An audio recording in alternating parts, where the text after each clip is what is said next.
시청자 여러분 안녕하십니까? 오전 10시 반 프레스룸 라이브 최인영입니다. 유한솔입니다. 살아있는 뉴스를 더 깊게, 더 쉽게 전해드립니다. 먼저 오늘의 뉴스네컷입니다.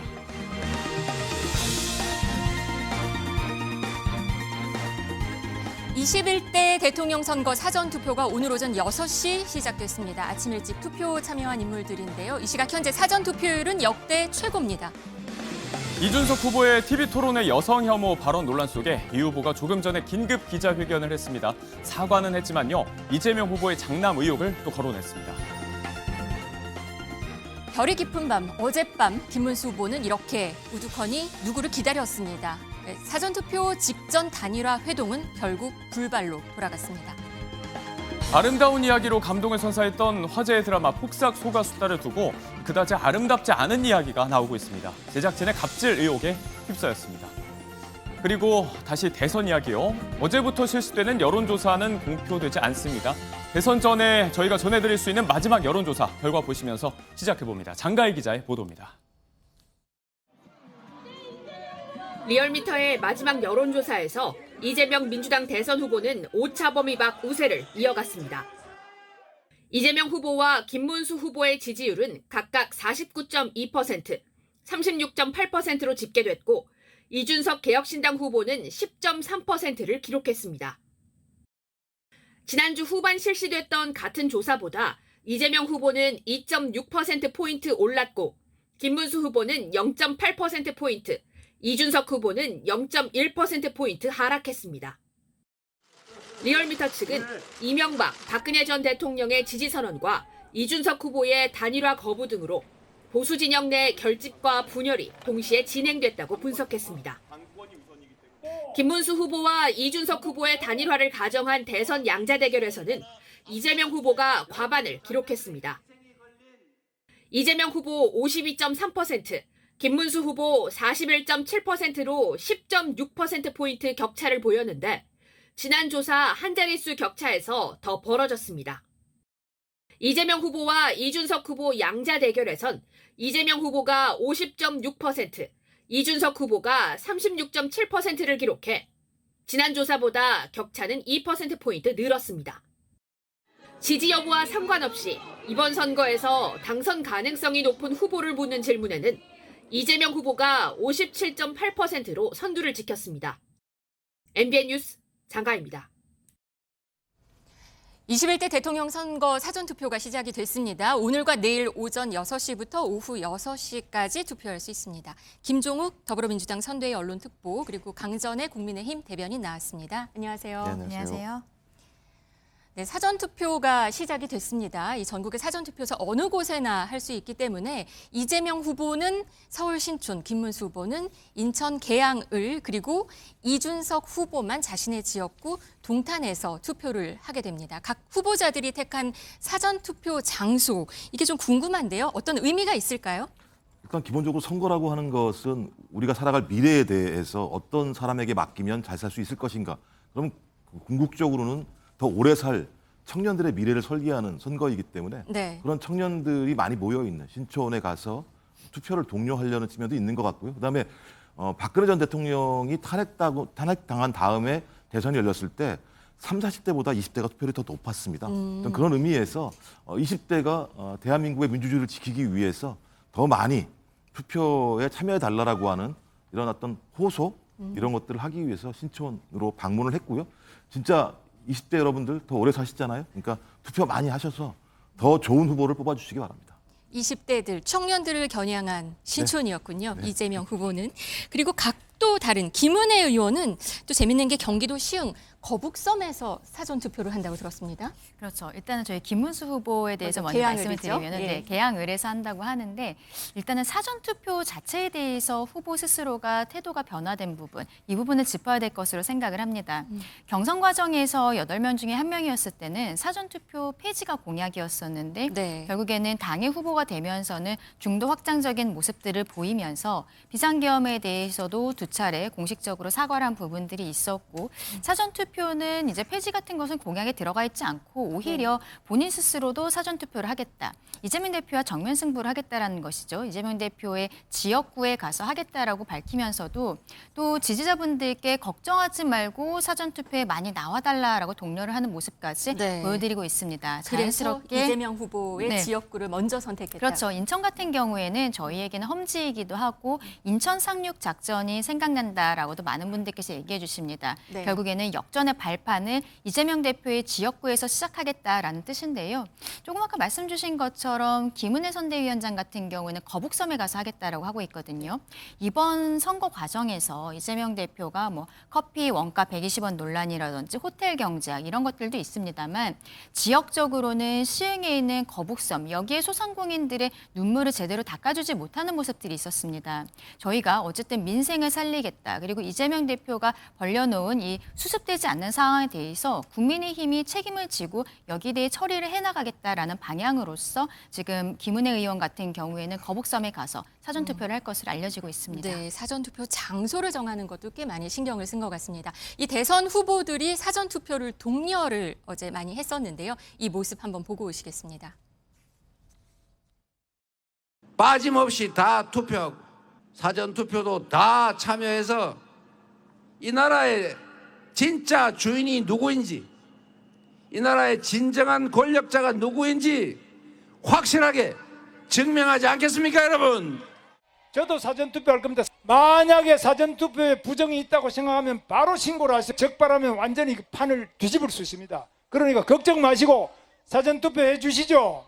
우리가 투표를 안 해버리면 우리가 한 표라도 손해가 납니다. 소중한 한 표 부탁드립니다. 이제 사전투표가 내일로 다가왔습니다. 이번에는 사전투표가 평일 양일간이기 때문에 주말이 껴있지 않습니다. 그래서 평일 양일간에 틈이 나실 때 투표를 해주셔야 됩니다. 김문수 후보는 이번에는 정말 사전투표를 안 하면 손해라고까지 말을 했습니다. 바뀐 거죠? 그렇죠. 앞서 말씀드린 것처럼 사전투표에 대해서 폐지를 하겠다는 것이 공약이었습니다만 이제는 그것이 아니라 사전투표를 적극적으로 권유하는 이러한 이야기들을 계속하고 있거든요. 저희가 이번 선거 과정에 있어서 김문수 후보가 경선 과정에 있어서는 가장 강성으로 좀 분류가 됐었기 때문에 그 부분에 대해서 우려하시는 분들도 계셨습니다만 이번 선거 캠페인 과정에 있어서는 후보 스스로는 중도 확장적인 메시지를 냈고 그러면서 그 과정에 있어서 그동안의 기존 지지층에게는 박근혜 전 대통령이나 이명박 전 대통령께서 앞서서 또 선거 유세를 도와주시는 모습들로서 저희 지지자들도 결집하는 계기가 되었다라고 생각합니다. 그런데 이 부정을 적발하면 판이 뒤집힐 것이다. 네. 이런 발언이 있어서 살짝 논란이라고 그쵸. 볼 수도 있을까요? 근데 저거는 원칙적인 이야기를 하는 가운데 있어서 현재로서 부정 같은 것이 있지 않기 때문에 오히려 그런 것들을 잡아낸다면 정말로 뒤집히는 것이지 그런 얘기가 아니라 어쨌든 사전투표에 지금 참여를 해주시고 만약에 안 하시면 우리가 한 표를 손해보는 겁니다라고 이야기를 하셨거든요. 근데 그 과정에 있어서 저 워딩 같은 경우에는 국민들께서 보시기에 약간의 오해는 있을 수도 있겠다라고 생각합니다. 네, 문재인 전 대통령을 비롯한 민주당 측에서는 보란 듯이 더 사전투표하자 이러면서 부정선거를 사실 직격을 해왔는데요. 문 전 대통령 사전투표 후 목소리가 들어와 있습니다. 아직 안 들어와 있군요. 아침 일찍 사전투표를 한 것으로 보이는 상황입니다. 그리고 아직도 이 부정선거론 얘기는 여전히 있습니다. 황교안 후보가 사실 대선 후보인데 선관위가 고발을 했다고 합니다. 이 무슨 일인 건지 우선 영상 한번 보고 오시겠습니다. 4년 전에는 이런 조직이 없었어요. 4년 전에는 선거 감시 조직이 없었습니다. 참관인들이 참관을 하는 게 아니라 거기서 그냥 놀고 있어요. 30분, 1시간 비워주면 얼마든지 조작이 가능하겠죠. 선거 감시 활동이 제대로 잘 안 되기 때문에 우리 부방대가 나서게 된 것입니다. 부정선거가 발붙이지 못하도록 하기 위한 이런 목적으로 모인 분들입니다. 이게 부방대, 부정선거 부패 방지대입니다. 사전투표 감시단을 좀 모집을 했어요. 특보님. 네, 이거 어떻게 보셨습니까? 황교안 후보는 일단 맞고소를 하는 것 같거든요.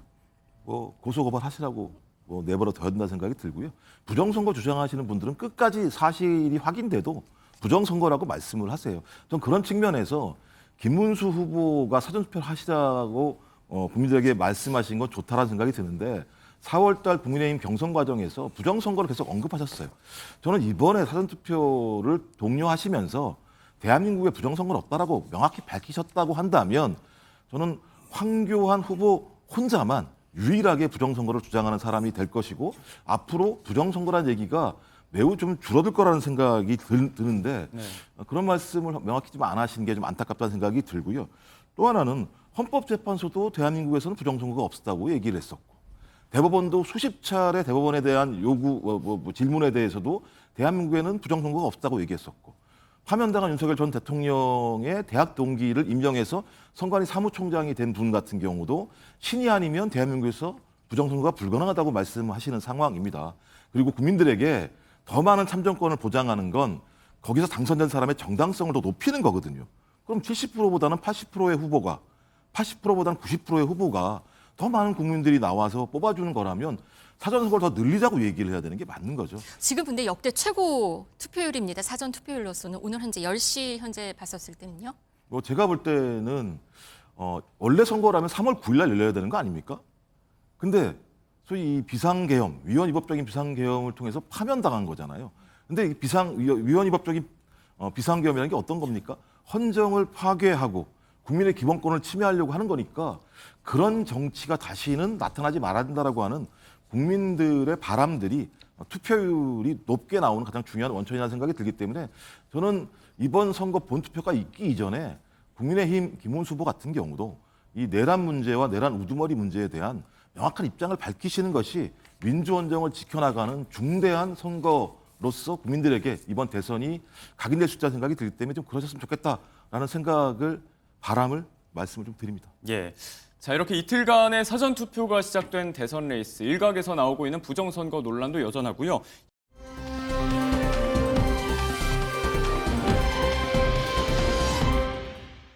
이 이야기도 한번 해보도록 하겠습니다. 연예계에서 터져나온 정치색 논란, 후폭풍도 쉽게 가라앉지는 않고 있습니다. 어제 저희가 따로 다루기도 했는데 에스파의 카리나 씨가 입었던 의상이요. 이 붉은색 2번의 로고가 새겨진 의상을 두고 이거 정치색을 드러낸 거 아니냐 갑론을박이 많았습니다. 일단은 카리나 씨 본인도 그렇고 소속사에서도 이거 전혀 그런 뜻 아니다라고 해명을 했어요. 그렇죠. 카리나 씨 개인적으로도 사진을 올렸다가 내린 부분들이 있고, 근데 여기에 대해서 누리꾼들이 굉장히 이야기들이 많았었던 이유는 카리나 씨 개인에 대한 또 뭐랄까 관심이 있었기 때문이라고 생각을 합니다. 지금 문제가 되고 있는 이재명 후보의 장남이 어떤 댓글을 썼던 것으로서 벌금 500만 원 받았다라는 것이 밝혀져서 문제가 되고 있는데 그 과정에 있어서 카리나 씨에 대해서도 좀 안 좋게 표현했었던 부분들 이런 것들이 회자가 되고 있었거든요. 그렇기 때문에 카리나라는 인물에 대해서 최근에 누리꾼들이 더 관심을 갖고 있었던 것으로 보이고 그때 마침 빨간색 줄이 있는 옷에 2라는 숫자가 있는 잠바를 입고서는 찍은 사진을 올렸기 때문에 어떠한 이재명 대표와 그 아들에 대한 반감으로써 이러한 사진을 올린 것이 아니냐라는 추측들이 있었던 것으로 보입니다. 근데 결과적으로 본인과 그리고 소속사에서도 공식적으로 부인한 상황이기 때문에 이러한 것에 대해서 더 왈가왈부하는 것은 오히려 카리나 씨에 대해서 2차 가해가 되는 것이 아닐까라는 조심스러운 생각도 듭니다. 그런 우려도 있죠. 일각에서는 이제 뭐 카리나 아니다 파란색도 좋아한다라면서 파란 목도리를 착용한 사진을 꺼내들기도 했고 팬덤 일각에서는 뭐 정치적인 견해를 내는 게 뭐 큰 문제가 되느냐 이렇게 옹호의 이야기도 했지만 일단은 카리나 씨 본인이 아니라고 해명을 내놓으면서 정리를 하려고 했는데 해몽을 좀 다르게 하는 경우가 있습니다.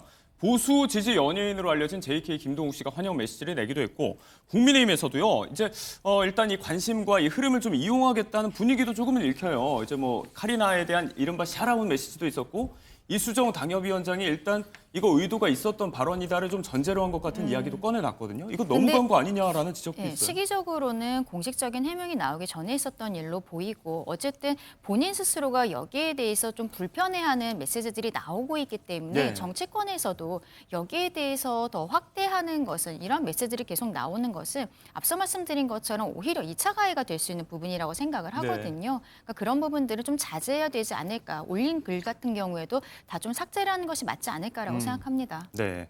범죄 심리학자 이수정 당협위원장이 해시태그로 뭐 카리나 건드리면 혼난다 뭐 이런 취지의 발언을 내놓으면서 또 화제가 되기도 했는데 자, 이 이야기를 조금만 더 해보자면 이수정 당협위원장, 사실 요즘 SNS로 메시지를 많이 내고 계시잖아요. 이제 저희가 어제 또 다룬 현수막 속에 구분선 기호를 두고 숫자 1인 것 같다 이렇게 공정성 문제를 제기하기도 했고, 확인되지 않은 포스팅을 올렸다가 뒤늦게 대응하는 경우도 좀 있고 그러신 것 같아요. 이런 부분들이 자꾸 논란이 되는 것에 대해서 어떻게 생각을 하시나요? 그렇죠. 이수정 당협위원장 같은 경우에는 실상 지난 총선 과정에 있어서도 대파 논란이라든지 이런 것들에 좀 불을 붙였던 것이 아니냐라는 지적도 있었기 때문에 네. 최근에 이 SNS의 글 같은 경우에도 본인 입장에서는 이번 선거 과정에 힘을 조금이라도 보태기 위해서 글을 쓰시는 거라고 생각을 합니다만, 이게 어떻게 보면 국민들의 눈높이에 맞지 않는 글들이 좀 나오고 있고, 네. 특히 카리나 씨에 대해서는 오히려 좀 안 좋은 형태로 그 영향이 있을 수도 있는 상황이라고 저는 생각을 하거든요.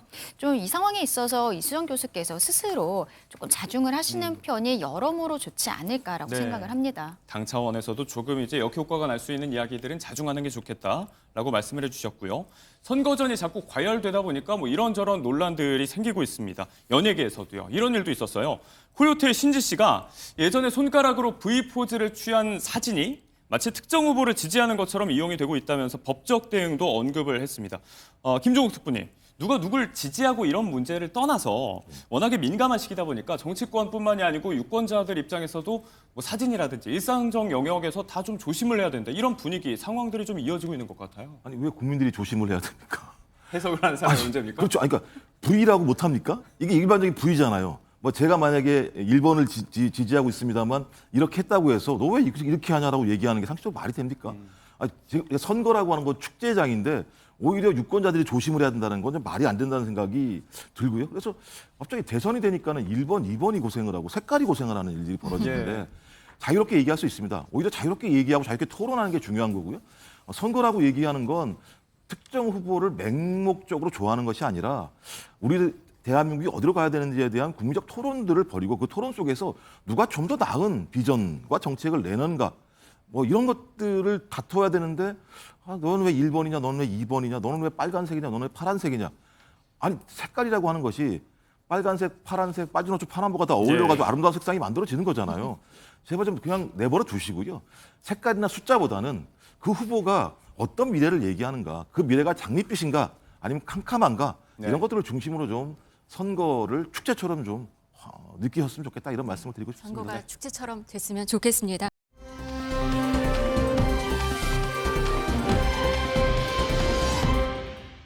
근데 사전 투표가 오늘 시작이 됐는데 아직도 이슈는 계속되고 있습니다. 이준석 후보의 3차 TV 토론회 발언 후폭풍이 계속되고 있는데요. 조금 전에 9시에는 긴급 기자회견을 했습니다. 먼저 보시겠습니다. 해당 표현은 제가 창작한 것이 아니라 이재명 후보의 장남 이동호 씨가 인터넷 커뮤니티에 직접 올린 글의 순화된 버전이었습니다. 이미 법조계 자료와 언론 보도를 통해 사실관계는 확인이 되었습니다. 지난해 정보통신망법 등 위반으로 벌금 500만 원을 선고받았습니다. 저는 이동호 씨의 게시글 중 하나를 비교적 가치 중립적인 단어로 바꿔 인용했지만 워낙 심한 음담패설에 해당하는 표현들이라 정제하고 순화해도 한계가 있었습니다. 그마저도 불편함을 느끼신 많은 국민들께 진심으로 사과드립니다. 국민 여러분, 지난 3년간 우리는 김건희라는 이름으로 참담한 고통의 시간을 겪었습니다. 다시 김혜경, 이동호라는 이름으로 국민을 혼란에 빠뜨려서는 안 됩니다. 대통령 후보자에 대한 검증은 사생활의 문제가 아니라 공적 책임의 연장선입니다. 저는 그 점을 분명히 하고자 합니다. 저에 대한 검증 역시 얼마든 환영합니다. 그런데 지금 문제를 제기한 저에게 혐오의 낙인을 찍으려는 집단 린치가 계속되고 있습니다. 민주당, 시민단체, 그리고 유튜버 등이 총출동해 저를 향한 인신공격에 나섰고 사퇴를 겁박하는 시위까지 이어졌습니다. 상식의 눈높이에서 묻고 싶습니다. 제가 한 질문 가운데 어디에 혐오가 있습니까? 정말 성범죄자로 지탄받아야 할 사람은 누구입니까? 하지만 저는 굴복하지 않습니다. 진실을 덮으려는 시도에는 단호히 맞설 것이며 법적 책임도 함께 묻겠습니다. 오늘 오후 2시까지 사실관계를 반대로 뒤집어 저에 대해 방송과 인터넷 등에서 허위사실을 유포하거나 게시한 이들은 자진 삭제하고 공개 사과하십시오. 그러지 않으면 강력한 민형사상 대응에 나설 것입니다. 네, 이준석 후보 사과는 했지만 이재명 후보 아들 얘기를 하면서 이재명 후보도 같이 저격을 했습니다. 어떻게 보셨습니까? 지금 보니까 이재명 후보에 대한 얘기였거든요. 다시 돌아와서. 네. 제가 볼 때는 적반하장도 유분수라는 생각이 들고요. 기본적으로 잘못을 반성하지 않으면 그리고 부끄러움을 모르면 옛부터 사람이 아니라고 표현을 했는데요. 많은 유권자들과 많은 국민들이 이준석 후보의 발언에 대해서 문제가 많다고 얘기하면 그분들 말씀이 맞는 겁니다. 이준석이라는 후보의 말이 뭐 진리값입니까? 신입니까? 자기 말과 다른 말을 하면 고소고발하겠다라고 얘기하는 그런 논거가 어디서 성립되는지 전 잘 모르겠다는 생각이 들고요. 일단 사실인지 아닌지에 대한 확인부터 해야 되는 거죠. 자기가 얘기하는 게 사실이다. 이게 사실인데 내 생각과 다른 얘기를 하게 되면 안 된다. 이런 발상 그리고 근데 법조계 자료와 언론 보도 사실관계가 확인이 됐다고 이렇게 말을 했거든요. 그건 이준석 후보가 얘기하는 사실관계를 말씀드리는 거예요. 이 사실관계의 최종적인 확인은 누가 하는 것이냐, 유권자가 하거나 아니면 사법부가 판단하는 문제입니다. 근데 왜 이준석 후보가 얘기하면 그것이 사실이냐 얘기되고 그 사실과 반대되는 얘기를 하는 거에 대해서 논거를 제시하라고 하는지 는 이해를 할 수 없을 뿐만 아니라 어제 TV 토론 과정에서 그저께 얘기했던 내용들을 보게 되면 저는 매우 의도적으로 이걸 만들어서 얘기했다는 생각이 들어요. 왜냐하면 이재명 후보를 공격하려고 하는 거 아니었겠습니까? 근데 결론적으로 누구한테 물어봤습니까? 권영국 후보한테 물어본 거 아니겠습니까? 그럼 매우 준비가 됐다. 근데 그 준비된 내용이 어떤 거냐? 여성을 혐오하거나 아니 성적인 수치심을 자극하는 이런 내용들을 가지고 했다라고 하는 건 어떤 이런 문제를 정치적으로 활용을 해서 상대 후보를 비도덕적이라고 낙인 찍으려고 하는 행위를 한 것이죠. 본인이 역풍을 맞아서 지금 더 힘든 것 같은데요. 목적은 그게 아니었다고 지금 얘기를 하는 것 같긴 합니다. 아니 그걸 어떻게 그러니까 왜 저희가 이준석 후보의 마음까지 다 이해를 해줘야 되는 말씀을 드리는 거예요. 그러니까 이게 좀 잘못된 판단 구조라는 거죠. 이준석 후보의 얘기가 말이 나오면 나는 그런 뜻이 아니었어. 그럼 우리가 그런 뜻이 아니라고 이해를 해줘야 되는 겁니까? 그 많은 국민들이 그걸 그렇게 이해했는데 그 많은 국민들의 판단은 거짓된 거라고 말씀을 할 수 없다는 생각이 들고요. 저는 그런 의미에서 오늘의 사과는 사과가 아니다. 또 다른 공격이다. 그러니까 모든 초점은 국민들이 그것을 혐오적으로 느끼던 상관없이 이재명 후보만 공격할 수 있으면 된다라고 하는 생각을 가지고 만약에 대선 후보에 임했다면 저는 그런 후보가 대통령으로서 자격이 있는지에 대한 근본적인 질문을 해야 된다. 특히 제가 볼 때는 언론과 방송은 저는 그런 질문을 해야 된다고 생각을 합니다. 국민의 대변인은 어떻게 보셨습니까? 일단 이준석 후보가 하고 싶은 얘기는 가족에 대한 검증이 필요하다라는 이야기고 거기에 네. 대해서는 국민들께서 대부분 동의하실 것이라고 생각을 합니다. 그런데 절차에 있어서 좀 문제가 있지 않았나라고 생각을 해요. 지금 나오고 있는 뭐 판결이라든지 그리고 공소장 이런 것들을 먼저 제시를 했었어야 되는 것이 아닌가라고 생각을 합니다. 이런 이야기들이 있는데 여기에 나온 그 벌금 500만 원을 받은 사람이 이재명 대표의 아들 이동호 씨가 맞습니까? 맞다라고 하면은 거기에 대해서 부친으로서 어떻게 생각하십니까? 그리고 또 지금 문제가 되는 거는 그러한 댓글뿐만이 아니라 그 상습 도박 의혹에 대해서도 같이 그 병합이 돼서 500만 원이 나온 것인데 상습 도박을 하는 가운데 있어서 2억 3천만 원의 판돈이 들어갔다는 것이 드러났거든요. 근데 이번에 이재명 대표가 대선 후보로 등록을 하면서 그 첫째 아들의 재산을 390만 원으로 신고를 했습니다. 그러니까 그 부분도 좀 국민들께서 의아하시기 때문에 여기에 대해서 차분히 물어봤었어야 되는 것이 아닌가. 네, 그리고 순서가 좀 잘못됐다고 그렇죠. 보시는 그리고 그 거군요. 말씀하신 그 워딩 같은 경우에도 굳이 방송에 있어서 그 말을 직접적으로 따섰을 필요는 없었다라고 생각을 합니다. 네. 본인은 순화를 했다라고 표현을 합니다만 어쨌든 생방송으로서 보고 있었던 국민들께서는 일단은 맥락 자체를 모르고 있는 상황이었고 그 표현에도 큰 충격을 받으실 수밖에 없는 거거든요. 차분히 절차적으로 문제 제기를 했으면은 지금 이준석 후보가 이야기하는 것처럼 검증의 단계로 넘어갈 수 있었을 것인데 갑작스럽게 그 워딩을 쓰고 그리고 조금 아까 행정관이 말씀해 주신 것처럼 이재명 대표에게 물어본 게 아니에요. 권영국 후보에게 이것을 질문했기 때문에 네. 더 국민들께서 의아하게 생각을 하셨던 것이죠. 지금 이준석 후보가 뭐 불편하셨다면 죄송합니다라고 이야기를 하고 있습니다만 말씀하신 것처럼 저도 여기에 대한 진정성이 조금은 떨어지지 않는가. 이 순서에 대해서 좀 문제가 있었다라고 생각합니다. 그렇군요. 이재명 후보는 오늘 사전 투표를 했습니다. 그리고 나오는 자리에서 기자들이 질문을 했거든요. 이 내용과 관련해서 어떤 얘기가 있었는지 보시고 오겠습니다. 후보가 TV 토론에 이어서 오늘도 그 후보님 아들 발언 관련해서 투표한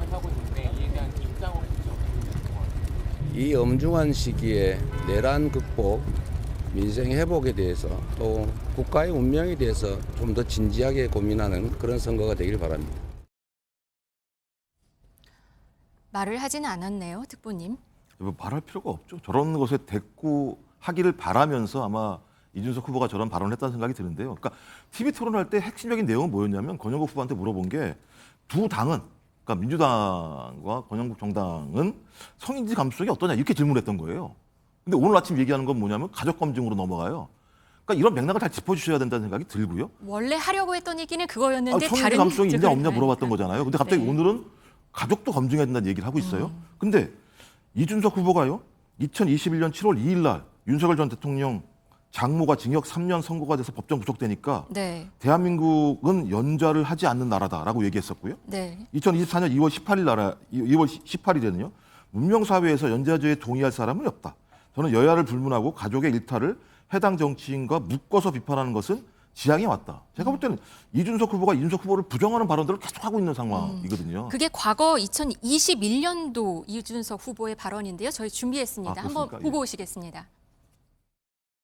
윤 총장 장모가 네. 오늘 법정 구속됐는데요. 네. 3년 징역받고 좀 어떻게 보고 계세요? 뭐 사법부의 1심 판단이기 때문에요. 뭐 그건 당연히 뭐 존중해야 되겠고요. 그런데 뭐 제가 그 전에도 말했던 것처럼 뭐 그분의 어쨌든 뭐 과오나 아니면 그런 혐의에 대해 가지고 대선 주자가 뭐 영향을 미친 것이 있느냐 없느냐가 아마 국민들의 잣대가 되지 않을까 그렇게 판단하고요.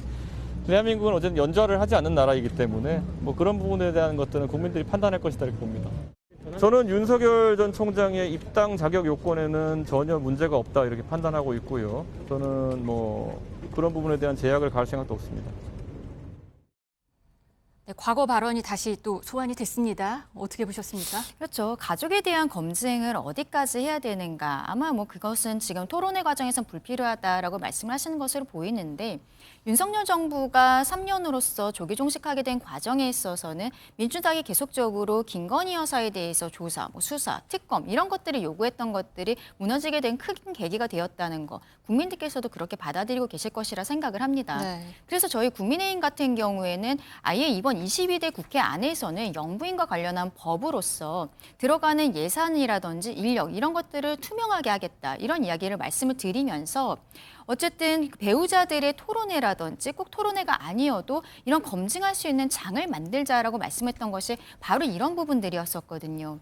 가족들에 대한 이야기들을 그냥 덮어놓고 갈 수는 없다라고 생각을 합니다. 이 사건은 결과적으로는 이동호 씨가 500만 원 벌금을 내고서는 지금 확정되고 마무리가 된 것으로 보이는데 국민들께서는 이 사건을 어제서야 알게 되셨거든요. 그러면은 이렇게 아들이 벌금 500만 원을 내고 거기에 있어서 어떻게 보면은 여성에 대한 비하적인 발언들이 여러 차례가 있었고 그리고 앞서 말씀드린 것처럼 이 상습 도박을 하는 과정에 있어서 700회 정도 상습 도박을 할 때 2억 3천만 원이란 판돈이 도대체 어디서 나온 것인지 이재명 후보 입장에서는 당연히 해명을 해야 되는 부분이라고 생각을 해요. 근데 앞서 말씀드린 것처럼 이준석 후보가 이것을 검증이 아니라 어떤 워딩이 먼저 나갔기 때문에 이준석 후보의 이 표현이 너무 과하다는 어떤 지적들로서 오히려 검증의 기회를 놓친 것이 아닌가 네. 전략적 실패가 있었다라고 생각합니다. 어제 이준석 후보 유세 모습 한번 보시고 오겠습니다. 사실 원래 무슨 발언인지는 인터넷을 통해서 확인하신 분들이 많을 겁니다. 그런데 그 발언을 사실 제가 어떻게 순화해서 표현해야 될지를 저는 솔직히 알지 못합니다. 그리고 유권자들에게 사과하실 분 없으세요? 질의응답 중이니까 나중에. 죄송합니다. 예, 그 발언을 어떻게 순화해야 될지에 대해 가지고 다른 제안이 있다면 제가 고민해 보겠지만은 그것은 실제로 그 발언을 제가 그대로 옮겨서 전하는 것이기 때문에 그것은 뭐 다른 방법이 없다 이렇게 생각합니다. 시민들도 좀 항의하는 목소리가 좀 들렸습니다. 그렇죠. 여기에 대해서 뭐 많은 단체라든지 개인들이 고발 같은 것도 들어갔다라고 이야기를 하고 있는데 이준석 후보 같은 경우는 오히려 무고로서 맞고발을 하겠다라고 이야기를 하고 있습니다. 네. 다른 것보다도 일단 허위사실 공표 혐의는 아니다라는 것을 강조하기 위한 것으로 보이는데 이런 형태로 하는 것이 저는 글쎄요. 선거 과정에 있어서 전략적으로 맞는 것인지 그리고 개혁신당이라는 당이 지속 가능한 당이 되어야 된다고 생각을 하는데 그 부분에도 맞는 것인지 조금 의문이 있습니다. 어쨌든 당의 대표였었고 지금은 당의 대권 주자이기 때문에 본인이 당무 성권 같은 것도 갖고 있다라고 생각합니다만 대한민국 정치가 발전하기 위해서는 본인이 사과해야 되는 부분에 있어서는 정확하게 사과를 하고 그리고 검증이 필요하다라면 그 다음 단계로 넘어가야 되는 것이 아닐까라고 생각합니다. 민주당은 어제 바로 또 공약집을 내놨습니다. 여기에 여가부를 성평등 가족부로 확대하는 내용 이게 있었는데요. 한번 보시고 오겠습니다. 그러니까 성평등을 우리가 추구하는 거지 여성만을 위해서 어떤 정책을 하는 건 또 아니죠. 그래서 성평등 가족부라는 명칭이 적정하겠다. 폐지하지 말고 이름을 바꾸고 오히려 역할을 확대 강화하자. 이게 이제 기본적인 방침이죠. 네, 바로 공약집을 내놨는데 여기에 이 여성가족부 얘기가 들어갔습니다. 그렇죠. 이재명 대표 측에서는 오히려 이 과정에 있어서 2030 여성들, 꼭 2030이라 할 수 없고 그냥 전체적인 여성들에 대한 득표 포인트가 된다라고 생각을 하는 것으로 보여요. 그런데 여기에 대해서 공약으로 넣는다는 것이 일견 이해는 됩니다만 어쨌든 이것이 실질적으로 동호 씨가 벌금 500만 원을 받았다라는 것이 드러난 상황에서는 공약으로 넣기 이전에 본인 아들에 대해서 본인 스스로는 어떻게 생각하는지 여기에 대해 해명하는 것이 먼저가 아닌가라고 생각합니다. 민주당 어떻게 이 공약집을 내놨는데요? 아니 이건 뭐 미리 준비됐던 내용들이었고요.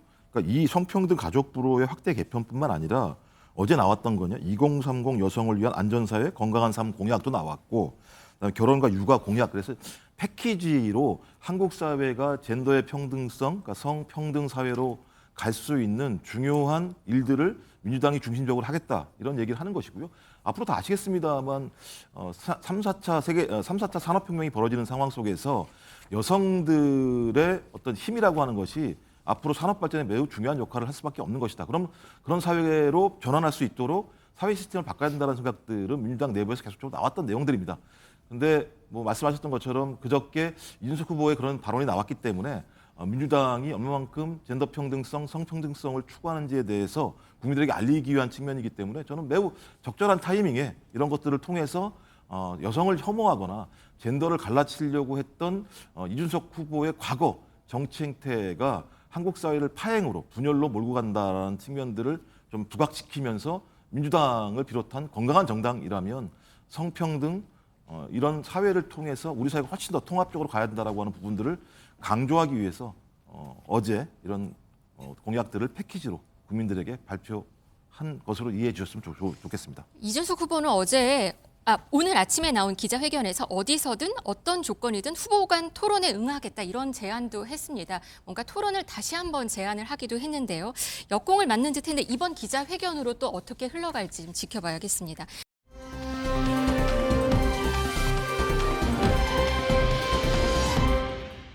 사전투표 전날인 어젯밤 김문수 후보가 이준석 후보와 막판 단일화 담판을 시도했지만 결국 불발이 됐습니다. 급박했던 어젯밤 소식을 유한솔 앵커가 준비했습니다.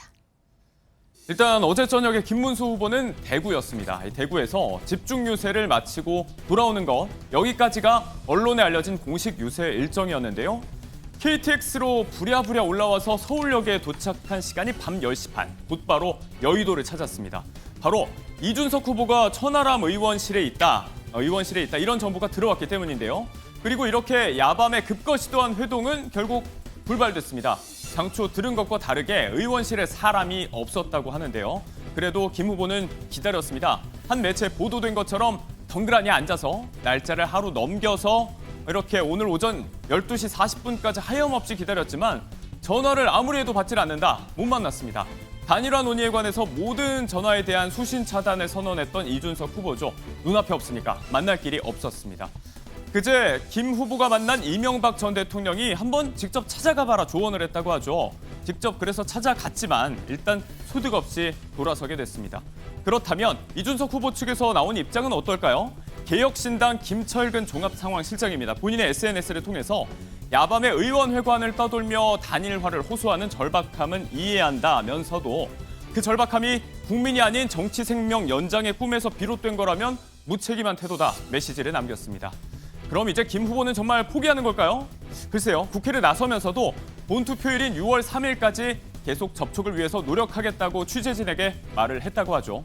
정말 끝날 때까지 끝나지 않는 단일화 이야기 조금 더 해봅니다. 네, 관련해서 계속 얘기를 해보겠습니다. 단일화 끝까지 해보려고 했던 건가요? 그렇죠. 아무래도 6월 3일 투표 전까지, 그러니까 본투표 전까지도 계속적으로 노력은 있을 것으로 보입니다. 다만 그 노력의 정도가 어떻게 보면 한 지난주 정도까지보다는 조금은 떨어진 것이 사실이라고 봐야 될 것 같은데요. 이준석 후보 스스로가 기자회견을 통해서 단일화에 대해서 완전히 선을 그은 모습들이 있었고, 저희 당에서도 김용태 비대위원장이 3자 구도에서도 우리 김문수 후보가 승리할 수 있다라고 이야기를 하면서 이제는 자강론으로서 저희 후보 스스로를 더 홍보하는 것에 치중을 하고 있는 모습입니다.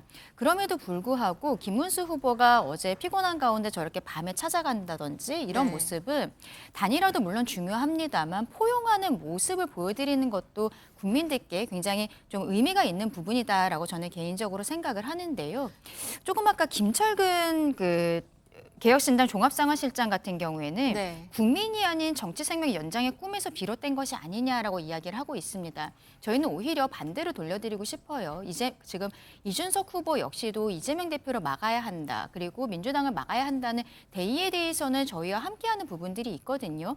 그렇다면 본인이 그리고 개혁신당이 국민들을 생각한다면 개혁신당 하나의 어떠한 정치적인 미래 이런 것들만 생각하는 것이 아니라면 오히려 단일화에 응하고 혹시는 응하지 않는다라고 해도 만나서 함께 대화하고 이러한 모습이라도 국민에게 보여드려야 되는 것이 아닌가라고 말씀드리고 싶습니다. 저희는 어제 이 그림을 보고 어디서 많이 본 것 같다라는 얘기도 했었거든요. 바로 이달 초에 있었던 일인데요. 한번 보시고 오겠습니다.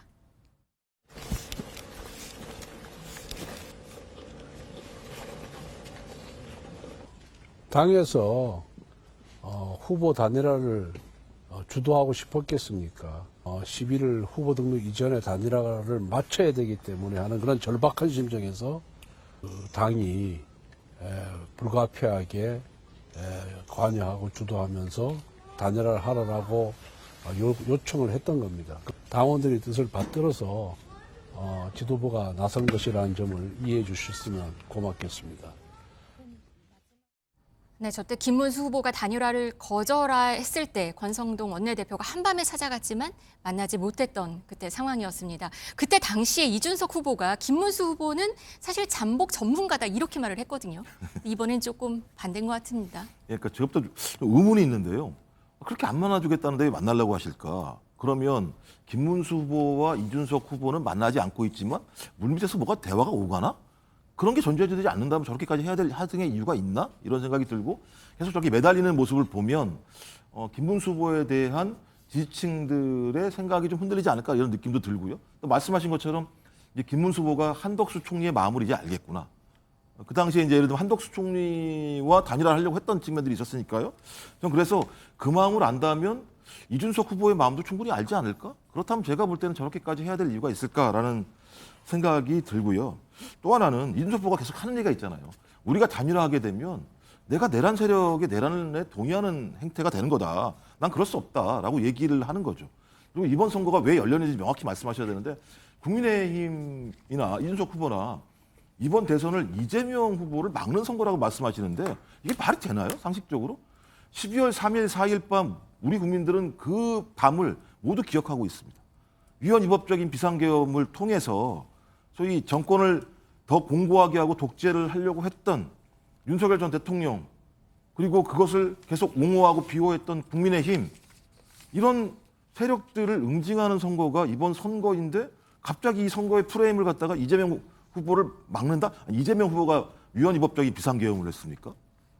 저는 그래서 선거의 핵심 잘 모르고 있다. 민심을 모르면 선거에서 이길 수 없다라는 생각이 들어서 국민의힘 김문수 후보는 다시 한번 민심의 어떤 마음이 어떤 것인지 정확히 이해하는 시간을 가시는 게 좀 좋을 거라고 생각합니다. 김문수 후보는 그래도 6월 3일까지 네. 얘기가 있긴 하거든요. 그래도 최선을 다해서 끝까지 한다 이런 목표인 건가요? 아니면 3자 구도로도 이제 된다 이런 얘기도 있어요. 뭐 결국에는 투트랙으로 갈 수밖에 없다라고 생각을 합니다만 단일화에 대해서 지금은 끝까지 뭐 희망은 놓지 않고 있습니다만 그것보다는 자강에 더 힘을 쏟아야 되는 시기가 되지 않았나라고 생각을 합니다.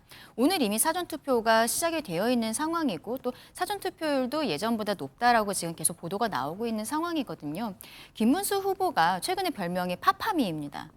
파도 미담만 나온다. 그런데 저희가 이것을 보여드리기에 실질적으로 선거운동 기간이 굉장히 짧았던 부분들이 있어요. 마지막까지 후보가 후보의 매력, 후보의 가족들의 매력을 더 보여드려야 된다고 생각을 하고 그리고 윤석열 전 대통령이 파면이 됐기 때문에 이루어지는 조기 대선입니다만 헌법재판소에서 분명히 민주당의 전행에 대해서도 짚은 부분들이 있는데 네. 민주당은 지금까지 거기에 대해서 전혀 사과의 목소리가 나오지 않고 있습니다.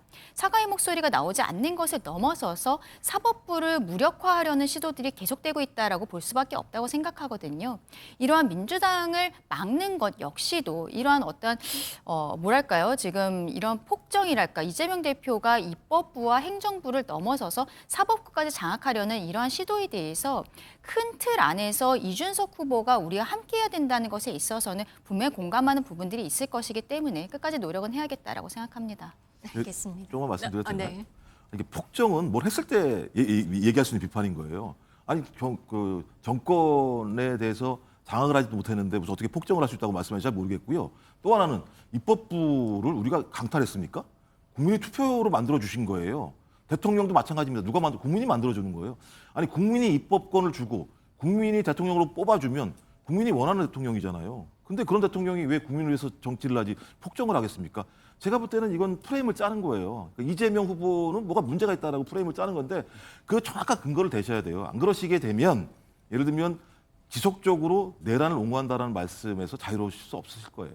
네, 이 논쟁에서도 보셨겠지만 이 계속된 단일화라든지 네거티브 공방에 지친 머리를 좀 식히시라는 의미일지 모르겠습니다. 최근에 온라인 유세전도 굉장히 화제인데 새 후보가 한 유튜브 채널에 출연해서 노래 실력을 뽐내기도 했습니다. 그 영상으로 잠시 이어가겠습니다.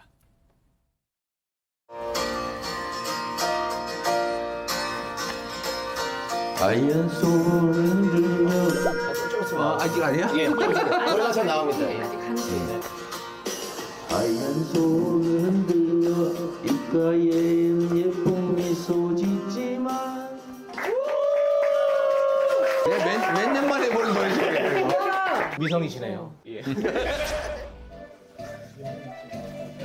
찔레꽃 붉게 피는 남쪽 나라 내 고향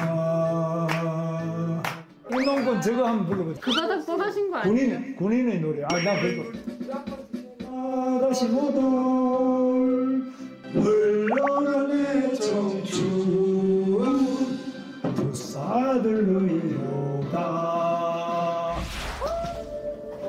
시청 앞 지하철역에서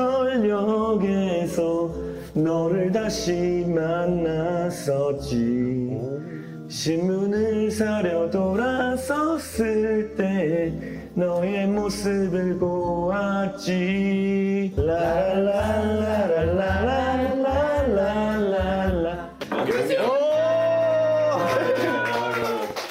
목이 갔어. 네, 이준석 후보는 목이 많이 상했는데 이 선곡의 배경 그리고 새 후보의 노래 실력도요. 시청자 여러분들께서 각자 한번 판단을 해보시기 바라겠습니다.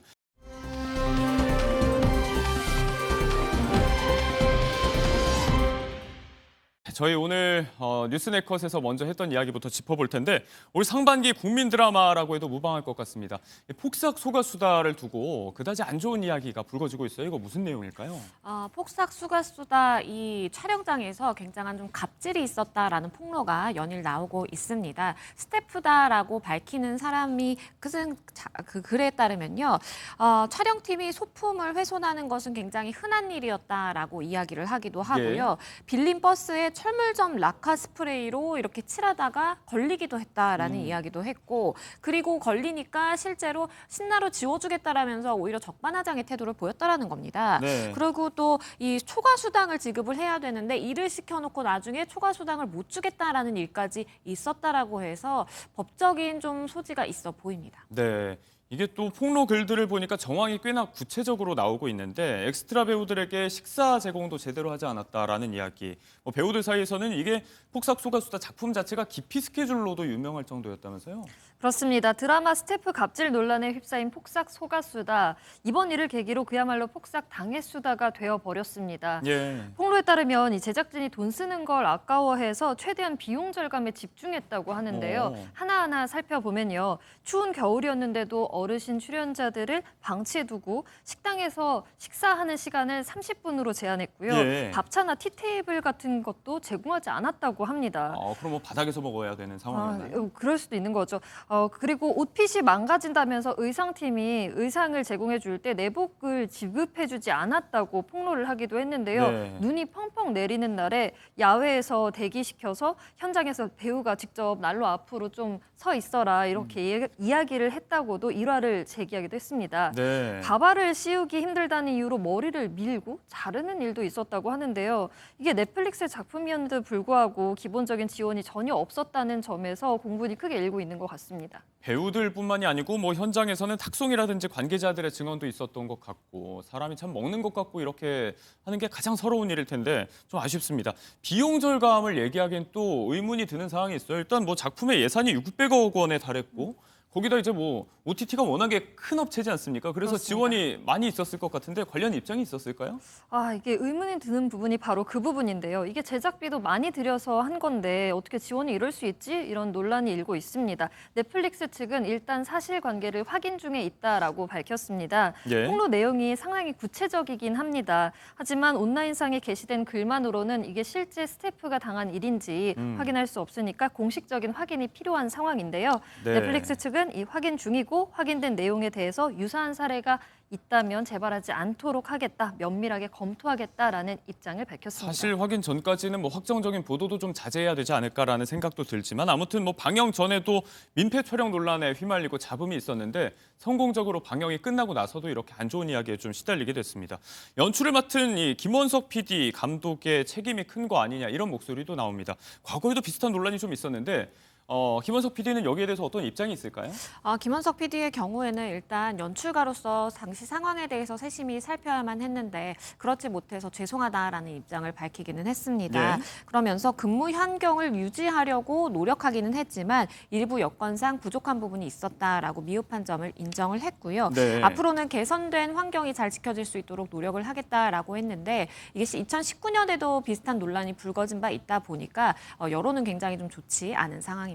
예, 연예계를 중심으로 촬영 현장이라든지 이런 제작 현장이 좀 열악하다 보면 아쉬운 이야기들도 좀 종종 나오고 있는 것 같고 그 와중에 갑질 의혹도 많이 불거지는 상황인데 이런 일화들이 나오면서 반대급부로 또 기생충에 빛나는 봉준호 감독의 일화 현장에서 정말 잘한다 이런 이야기가 또 다시 화제가 되고 있다고요? 그렇죠. 사실 영화 촬영이라는 게 주 52시간의 시간을 지켜서 만들기가 굉장히 좀 힘들거든요. 예. 그런데 봉준호 감독의 경우에는 주 52시간 근로제를 준수를 했다라고 전해지고요. 그리고 폭염이 강타했던 지난 여름에도 혹시나 아동 연기자들이 조금 힘들어할까 봐 원래는 야외에서 촬영을 해야 되는 것을 그냥 실내 촬영으로 바꾸고 더 추가 비용을 들여서 CG 작업을 하는 것으로 해서 사실 당시 스태프들도 굉장히 존경한다, 대단하다라는 이야기가 나왔습니다. 네, 현장에서 칼퇴근, 칼출근, 여기에 밥 챙기는 거 이런 부분들에 대해서 거의 강박적으로 잘 챙긴다는 이야기가 나오는데 아무튼 이런 부분에서도 괜히 거장은 아닌 것 같고요. 저도 그렇지만 워낙에 많은 분들에게 좋은 추억을 남겼던 드라마인 만큼 이런 관련된 이야기가 나오는 게 조금은 속상하실 것 같은데 진위 여부가 좀 잘 나와야 될 것 같습니다. 잘 살펴보고 저희도 확정되는 대로 관련 보도 좀 상세하게 세심하게 하도록 하겠습니다.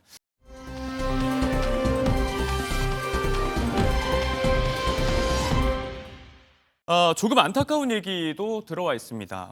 국민 손자로 많은 사랑을 받고 있는 트로트 가수 황민호 군이 올해 나이로 11살에 불과한데 최근 방송에서 악플 때문에 눈물 흘리는 일이 있었다고요? 네, 트로트 가수 황민호 군의 가정이 다문화 가정이거든요. 예. 그런 이유로 악플에 힘들어했었던 시기가 있었다라고 밝힌 건데요. 과거에 황민호 군의 친형이죠. 리틀 사이로 불렸던 황민호 군이 항상 주목을 받았었던 네네. 그때 얘기입니다. 한국 사람 아닌 애가 왜 이렇게 주목을 받냐라면서 이 다문화 가정인 것에 인기를 누리는 것에 대해서 비판적인 시선을 보이는 사람들이 있었다고 합니다. 이렇게 악플이 달린 걸 보고 아이들이 먼저 알고 엄마한테 엄마 악플 보지 마세요 네. 라고 하면서 댓글을 보지 말라고 말린 적도 있었다고 하는데요. 이런 악플에 대한 이야기를 방송을 통해 듣고 나서 민호 군이 눈물을 보이기도 했습니다. 힘든 일을 겪고 좀 먼저 철드는 아이들을 보면서 좀 안타깝다, 좀 가슴 찡하다라고 느끼는 부모님들이 많이 계실 것 같습니다. 지금 언급한 형인 이 민우 군이 먼저 이제 미디어에 노출이 되면서 정말 많은 관심을 먼저 받아왔었는데 뭐 나이 차이가 9살 형이에요. 그렇다고 해도 이제 20살이라고 하면 그렇게 많은 나이라고 볼 수가 없는데 먼저 이렇게 동생을 좀 챙기고 생각하는 모습 때문에 마음 찡해하는 분들이 많이 계신 것 같아요. 맞습니다. 그러니까 황민우 군이 본인이 어쨌든 악플에 굉장히 이미 상처를 받아왔고 그러한 길을 동생이 똑같이 반복해서 겪게 될까 봐 굉장히 좀 걱정을 많이 하고 네. 이런 이야기도 합니다. 동생을 다시는 외롭게 만들지 않아야 되겠다라는 생각을 한다라고도 네. 하고요. 많은 사람들이 0.01%의 사람 때문에 이런 상처를 받고 그리고 진로에 대해서 고민하는 일은 없었으면 좋겠다라는 이야기를 하기도 하고요. 네. 그런 사람이 또 나타나면 삼촌에게 일러라라고 이 장동민 씨가 이야기를 하기도 했습니다. 아, 네. 든든한 지원군이 많은 만큼 사실 이런 상처를 훌훌 털어내고 앞으로 왕성한 활동했으면 좋겠습니다. 네, 참 생각도 둘 다 어른스러운 것 같고요. 다행스러운 건 이제 이 나이는 가장 또래 친구가 신경이 많이 쓰이기 때문에 이런 이야기 시달리다 보면 학교 생활은 적응을 좀 잘 못하는 거 아닐까 삼촌 입장에서 걱정이 좀 되기도 하는데 일단 뭐 걱정이 무색하게 파워 인싸의 면모를 학교에서 보여주고 있다면서요? 네, 황민호 군이? 그렇습니다. 걱정하지 않으셔도 될 것 같습니다. 우리 민호 군 파워 인싸 그 자체였는데요. 학교에서 지각도 안 하고 성실한 모범생으로 알려져 있습니다. 네. 반 친구들과도 학교에서 활동도 잘하고 무려 11명이나 되는 친구들이 직접 집으로 와서 함께 시간을 보내기도 했는데요. 네. 다문화 가정이어서 혹시나 어쩌나라고 했었던 걱정은 말끔히 없앴습니다.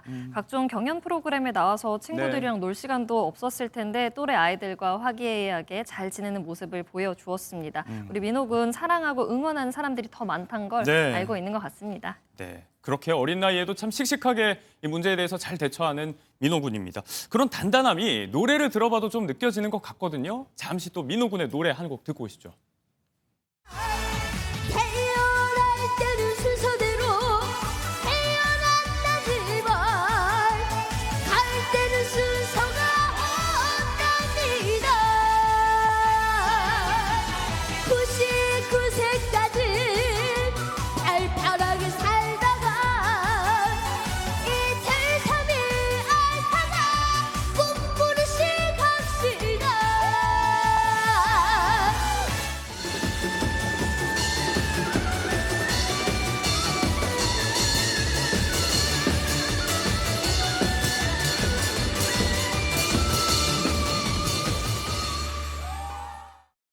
네, 또 저희 예능에 출연해서 이렇게 멋진 퍼포먼스를 선보였습니다. 이제 뭐 목소리가 씩씩한 것도 씩씩한 거지만 가사를 들어보면 정말 이 친구가 11살이 맞나 싶은 인생 2회차를 살고 있는 게 아닌가 싶은 정말 의젓한 삶에 대한 태도도 보이는 것 같고 꿈에 대한 확고한 열정 이런 것도 보이는 것 같습니다. 지금 이제 장구 퍼포먼스가 대단했는데 이거 실제로 혼자 독학하고 있다면서요? 그러니까요. 저는 명인에게 뭐 배운 줄 알았는데 네. 정말 하루에 3번 빼놓지 않고 장구를 독학으로 저렇게 연습을 해서 아우, 대단해요. 저렇게 출중한 실력을 가질 수 있었다라고 합니다. 그런데 요즘에는 이 황민우 군이 형이 신곡이 나왔다라고 해요. 그래서 장구를 잠시 옆으로 제쳐두고 두 네. 형제가 댄스 연습 300여개에 오. 빠졌다고 합니다. 네, 곧 칼군무도 볼 수 있을 것 같습니다. 우리 열정 만수르 황민호 군 앞으로도 더 많은 사랑을 받고 또 씩씩하게 생활도 잘 해나가게 응원을 하면서 다음 소식으로 넘어가겠습니다.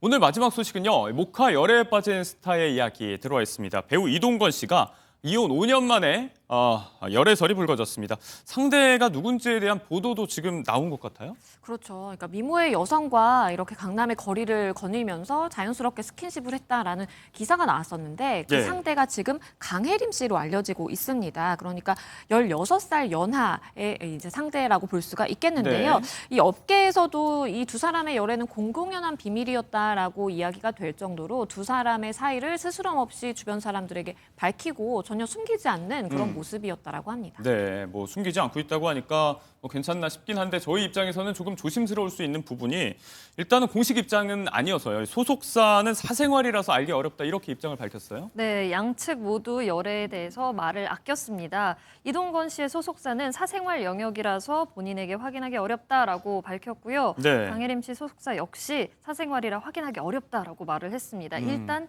공식적으로는 두 사람의 열애설에 대해서 직접적으로 언급하고 있지는 않은 상황입니다. 네, 이동건 씨 뭐 그간의 근황 보면 또 제주의 카페 개업하면서 초보 사장으로 발돋움하고 있는 모습도 화제가 되고 있고 그 와중에 조윤희 씨와의 사이에서 낳은 딸 로아에 대한 사랑이 또 굉장히 각별한 걸로도 유명한데 조윤희 씨가 양육을 하고 있지만 주기적으로 또 만나면서 시간을 보내고 있죠, 이동건 씨는. 그렇죠. 이동건 씨의 경우에는 일요일마다 이 딸 로아를 만난다라고 애정을 드러내기도 했고요. 네. 그리고 딸에게 무슨 요일이 가장 좋아라고 하니까 아빠 만나는 일요일이 가장 좋다라고 이렇게 네, 이야기를 뭉클하네요. 했다면서 뭔가 굉장히 좀 자신감 넘치는 그런 모습을 보여주기도 했고요. 네. 로아랑 앞으로 뭐 스키장도 가고 싶다, 뭐 또 하고 싶다라면서 이렇게 아이와 함께 하고 싶은 꿈이 많은 아빠의 모습을 방송에서도 많이 보여줬습니다. 네, 이렇게 딸바보 면모면서도 열애를 또 시작한 이동건 씨의 소식을 들으면서 덩달아 조윤희 씨는 최근에 어떻게 지내는가 이런 부분도 많이들 궁금해하실 것 같아요. 네, 조윤희 씨 또한 배우로서 드라마 작품도 지금 출연을 하고 있고요.